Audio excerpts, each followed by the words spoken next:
Hello everyone. आज हम करेंगे एक्सरसाइज 8.2 का क्वेश्चन नंबर 2। तो क्वेश्चन नंबर 2 में कह रहे हैं कि ए बी सी डी क्या है, एक रोम्बस है, और पी क्यू आर एस जो है वो मिड पॉइंट्स है side A B B C C D और डी ए के। हमको प्रूव करना है कि quadrilateral P Q R S क्या है, रेक्टेंगल है। तो देखो डायग्राम्स का। तो रोम्बस कह रहे हैं तो रोम्बस बनाएंगे पहले।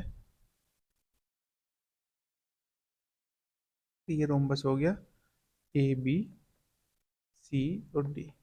ठीक है। पी जो मिड पॉइंट है वो ए बी पे है, क्यू बी सी पे है, आर जो है वो सी डी पर है, और एस जो है वो ए डी पर है।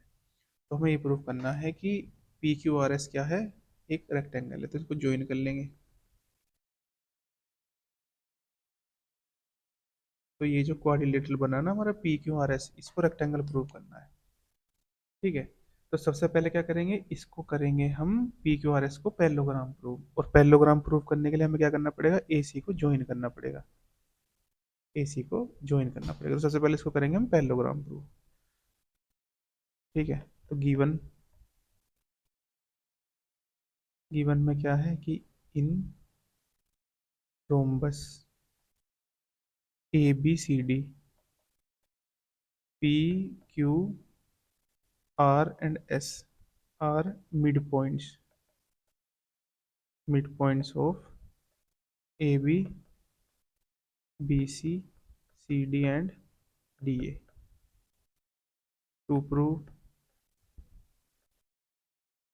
P Q R S is a rectangle proof.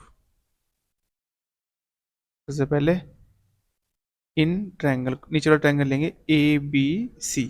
A B C triangle ले लिया हमने। तो देखो पी और क्यू जो है, पी और ये वाला क्यू, ये क्या है, मिड पॉइंट्स है। आर मिड पॉइंट्स ऑफ इसकी साइड के, ए बी के एंड बी सी के। ठीक है। तो हम क्या कह सकते हैं कि पी क्यू जो होगा वो एक तो पैरेलल होगा ए सी के, एंड इसके हाफ भी होगा according to mid point theorem. लिख देंगे by mid point theorem. Mid point theorem. ठीक है।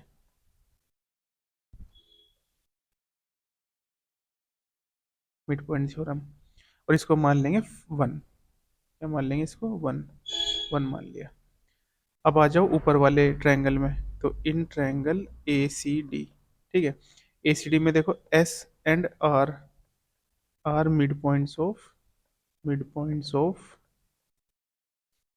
ए डी एंड सी डी। तो इसके अकॉर्डिंग हम क्या कह सकते हैं कि जो एस आर होगा वो पैरेलल होगा ए सी के, एंड उसके हाफ भी होगा by mid point theorem. Mid point theorem. ठीक है। ये होगी सेकंड।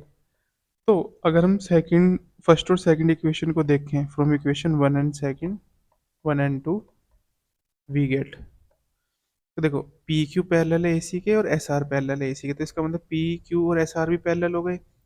और पी क्यू हाफ है एसी के और एस आर भी हाफ है एसी के। तो पी क्यू और एस आर भी तो इक्वल हो गए। तो लिख देंगे कि P Q parallel to S R and P Q equal to S are.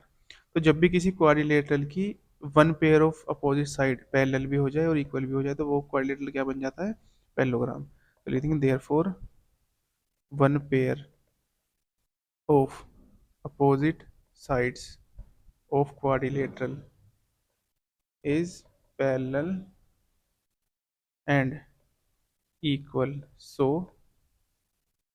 PQRS is a parallelogram। तो ये हमारा पैरेललोग्राम प्रूव हो गया। तो अब जैसे कि ये हमारा पैरेललोग्राम प्रूव हो गया, तो अब हम क्या करेंगे, इसको अगर हम किसी पैरेललोग्राम को रेक्टेंगल प्रूव करना होता है तो उसके डायगोनल इक्वल दिखाने होते हैं। तो अब हम इसके डायगोनल इक्वल दिखाएंगे। तो उसके लिए हम सबसे पहले फिगर ले लेते हैं यहाँ से।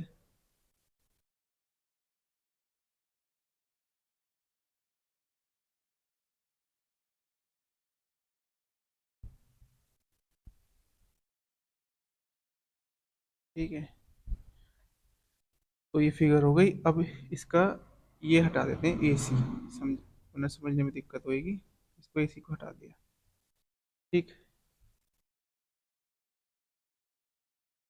तो अब क्या करेंगे, डायगोनल कौन से हैं, पी एक तो हो गया, एस क्यू ये वाला हो गया डायगोनल, एक ये हो गया। तो अब हमको दो क्वाड्रिलेटरल ऐसे चूज करने जिसमें डायगोनल आ रहे होंगे। तो देखो, एक तो क्वाड्रिलेटरल हमारा ये हो गया ए बी क्यू एस, इसमें ये वाला डायगोनल आ रहा है ना क्यू एस, तो हम लिख देंगे कि इन क्वाड्रिलेटरल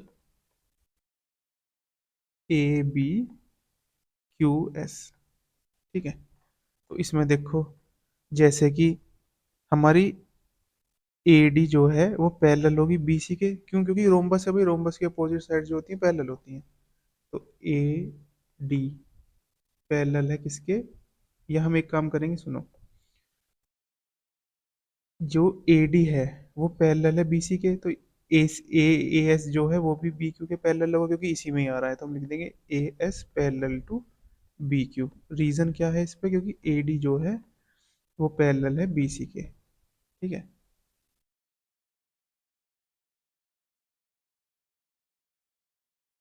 इसके बाद अब ए डी जो है वो हमारा वो इक्वल होता है किसके, बी सी के। रीजन क्या है कि all sides of rhombus are equal, equal सारी साइड इक्वल होती हैं। यहाँ पे हम एक चीज और लिख सकते हैं कि A B C D is a rhombus, A B C D is a rhombus. ठीक। अब क्या करेंगे, मल्टीप्लाई कर देंगे हाफ से दोनों तरफ, multiply by 1/2 both the side, both the sides. दोनों तरफ हाफ से क्या कर दिया, मल्टीप्लाई कर दिया।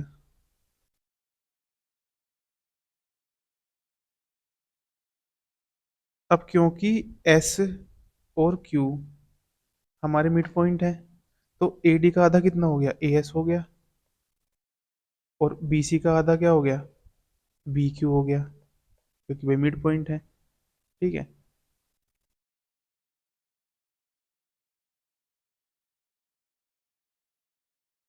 तो इसको क्या माने, अब देखो, one pair of opposite side parallel भी हो गई और इक्वल भी हो गई, तो हम क्या कह सकते हैं, therefore one pair of opposite sides of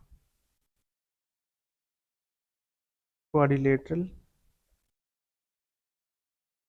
is parallel and equal, so quadrilateral ABQS is a parallelogram. अब क्योंकि ये पैरेललोग्राम हो गया तो इसकी अपोजिट साइड क्या होंगी, इक्वल होंगी। तो ए बी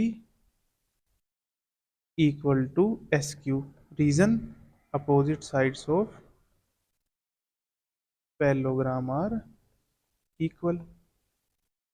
अब जैसे हमने इसको पैरेललोग्राम प्रूफ करा ए बी क्यू एस को, ऐसे ही हम किसको कर सकते हैं, पी बी सी आर को।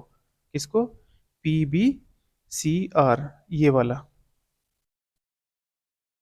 पी बी सी आर, इस क्वाड्रिलेटरल को भी हम क्या प्रूव कर सकते हैं, पैरेललोग्राम। तो फिर क्या हम कह सकते हैं उसके बाद कि पी आर इक्वल हो जाएगा बी सी के। ठीक है, क्योंकि अपोजिट साइड इक्वल होती है पैरेललोग्राम की। तो हम लिख देंगे सिमिलरली,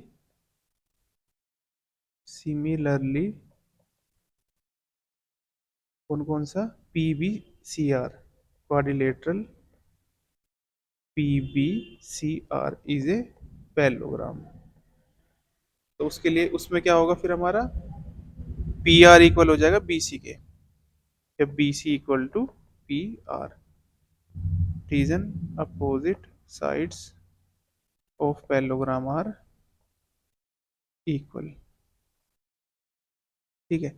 अब ए बी इक्वल होगा बी सी के, उसका रीजन ये है कि ए बी ये पूरा किसके इक्वल होगा, बी सी के इक्वल होगा। क्यों, क्योंकि रोम्बस है भाई, रोम्बस की सारी साइड इक्वल होती हैं। तो all sides of rhombus equal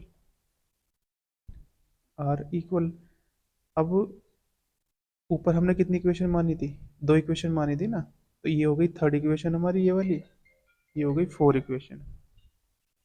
ठीक है। तो अब बी ए बी की जगह क्या लिख सकते हैं, एस क्यू लिख सकते हैं, तो एस क्यू लिख दिया। बी सी की जगह क्या लिख सकते हैं, पी आर लिख दिया। ठीक है, फ्रॉम इक्वेशन 3 and 4। तो अब देखो हमारे डायगोनल्स इक्वल हो गए पैरेललोग्राम के, तब हम क्या कह सकते हैं, देयरफॉर डायगोनल्स ऑफ पैरेललोग्राम, कौन सा पैरेललोग्राम था हमारा, P Q R S, are equal, so